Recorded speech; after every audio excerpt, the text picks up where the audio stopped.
My husband threw a party when my dad passed because we are rich. Then he quit his job and expects me to feed him. But the inheritance can't even pay for our mortgage. What should I do? My husband, Kevin, and I got married right after I graduated high school and have 2 wonderful children, a boy and a girl. We have always had a strong relationship, even though we have never had a lot of money. We live in a modest house and make do with what we have. Kevin works as a construction worker. I work as a librarian at an elementary school. We don't have much, but we stay happy no matter what. One of my favorite things about Kevin is his sense of humor. No matter how tight money has been, he always finds a way to make me laugh and see the bright side of things. That's why I was so surprised when he acted so irrationally over my newly received inheritance. Honestly, at this point, I feel like I don't even know the man I married. How could he be so foolish? I was never close to my father. I knew he lived in California and had a fancy job, but that was about it. He left my mother when I was a child, and I only saw him a few times after that. The most contact we had was through birthday cards he sent me every year. I didn't even know he had passed away last month until I received a letter from an attorney's office. The letter stated that he had died,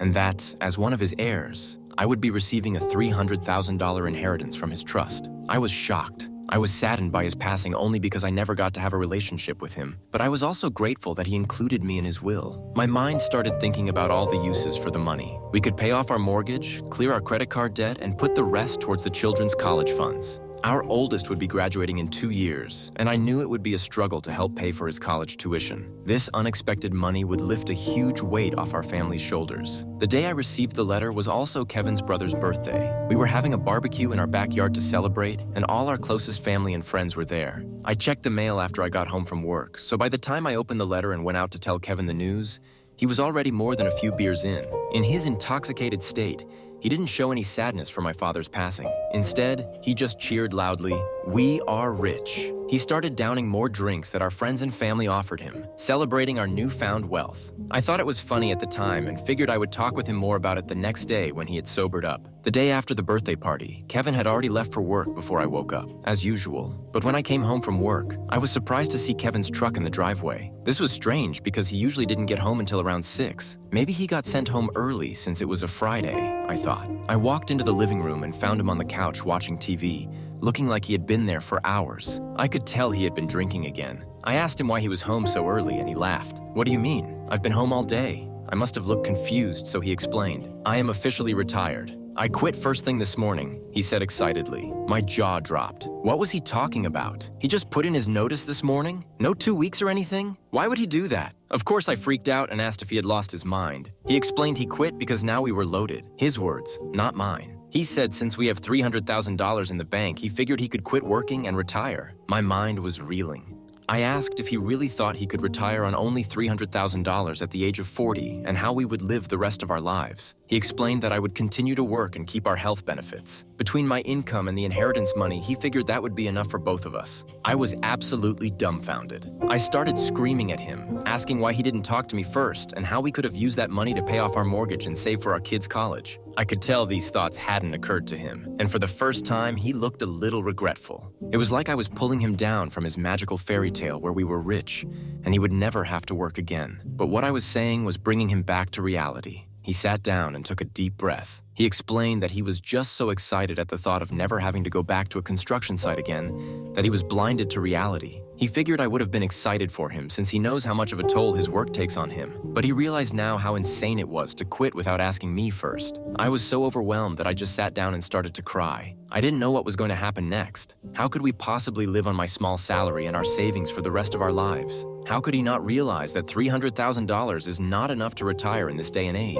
And how could the man I love be so selfish to assume that I would be okay with him suddenly retiring and me having to continue to work to support both of us? I felt blindsided and completely betrayed. I was shocked that he could do something so careless without consulting me first. I could barely look him in the eye. All I could say was that he had better beg to get his job back. Until then, I was going to take the kids and stay with my cousin. I was so angry I couldn't even fathom staying under the same roof as him. He just nodded and didn't put up a fight. He knew he had messed up. He said he would go back to the job site on Monday and tell his foreman he made a mistake and wanted his job back. That was yesterday. It has been 5 years since my father passed away, which means it has been about 4.5 years since Kevin and I got divorced. After the inheritance situation, Kevin went on a downward spiral and started drinking more. He became mean and very resentful of me. He never tried to find another job and ended up moving back in with his parents. I couldn't believe the man I married had become such a failure. It was clear he wasn't going to change, so I called a divorce lawyer right away.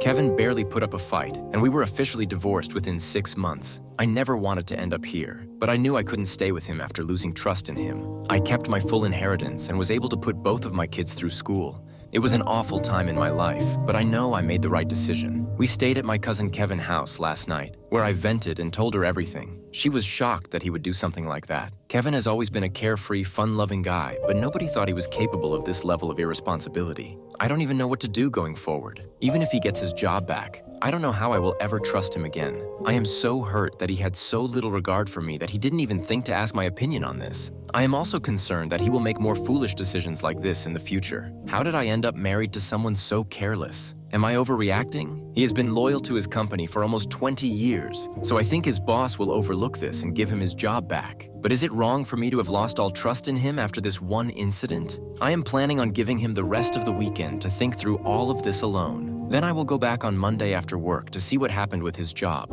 I almost wish we had never inherited this money to begin with. What a nightmare. It is Monday, and I went home this afternoon to talk to Kevin and see what happened with his job. Just like he said, he went back to the job site first thing this morning to beg for his job back. But unfortunately, his boss refused to reinstate him. He said that Kevin seemed extremely erratic and that this unpredictable behavior could be a liability on the job site. So he thought it was best not to hire Kevin back. Kevin was crushed. He apologized to me over and over again, but honestly, I don't want to hear it. I am concerned for his mental health at this point. How could he possibly have made this decision if he was of sound mind? I feel like he is going through some kind of major midlife crisis. I want to be supportive of him, but right now I can't even stand to be around him. He understood my not wanting to be around him. He said he would go stay with his brother for a while so I could bring the kids back home. He said he would start looking for a new job right away and that he would like to come back home as soon as he found one and could help contribute financially again. I said we would talk about it as soon as he finds work again. Am I overreacting over this? Or am I right to have lost my trust in him? It has been a long time, but I feel like I need to update this now.